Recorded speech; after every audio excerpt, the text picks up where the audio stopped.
আমাদের এই আন্দোলনকে কেন্দ্র করে আমাদের যে ভাইরা বাংলাদেশের বিভিন্ন স্থানে আহত রয়েছেন, আমাদের যে ভাই বোনেরা শহীদ হয়েছেন, তাদের একটি কনক্রিট একটি তথ্য উপাত্ত আমরা সংগ্রহ করতে চাই।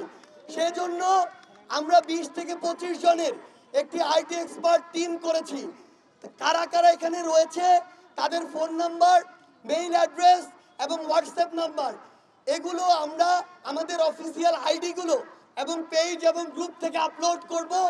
আপনারা আপনাদের ব্যক্তিগত জায়গা থেকে কিংবা আপনাদের সংগ্রহে যদি এরকম নামগুলো থাকে, আপনারা আগে যাচাই বাছাই করবেন। আমরা শুধুমাত্র আমাদের আন্দোলনকে কেন্দ্র করে আহত হওয়া এবং শহীদ হওয়া ভাই বোনদের তথ্য সংগ্রহ করছি। আপনারা তথ্যগুলো দিবেন যেন সারা দেশের সকল সেই ভাই বোনদের পাশে আমরা দাঁড়াতে পারি, আর্থিক সহযোগিতা করতে পারি, চিকিৎসা নিশ্চিত করতে পারি। আপনারা আপনাদের জায়গা থেকে আমাদের এই সহযোগিতাটুকু করবেন। আমরা রাতের মধ্যে সে নামগুলো এবং যোগাযোগের মাধ্যমগুলো আমাদের জায়গা থেকে অফিসিয়ালি ঘোষণা করব।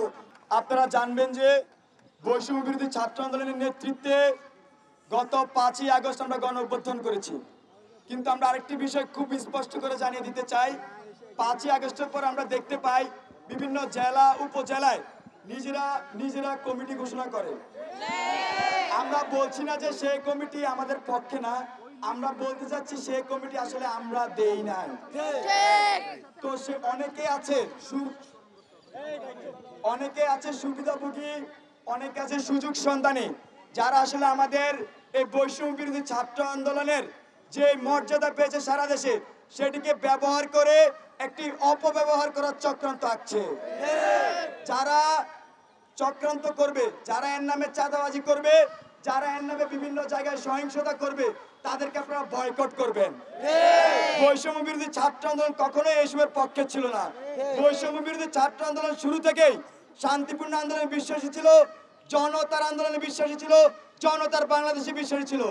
আমরা আহ্বান করব সারা দেশে যারা আমাদের সাথে একসাথে কাজ করতে চান, তারা তাৎক্ষণিকভাবে ভলেন্টিয়ার টিম গঠন করতে পারেন।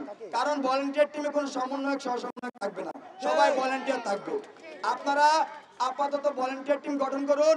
পরবর্তীতে যদি আমাদের প্রয়োজন মনে হয় অথবা এই যে ফোরাম এদের সিদ্ধান্ত নেয় যে আপনাদেরকে আমরা বৈষম্য ছাত্র আন্দোলনের আওতায় আনবো, তখন আমরা সেটা বিবেচনাধীন রেখে যারা ভলেন্টিয়ার হিসেবে কাজ করবেন তাদেরকে তার আওতাধীন আনা হবে।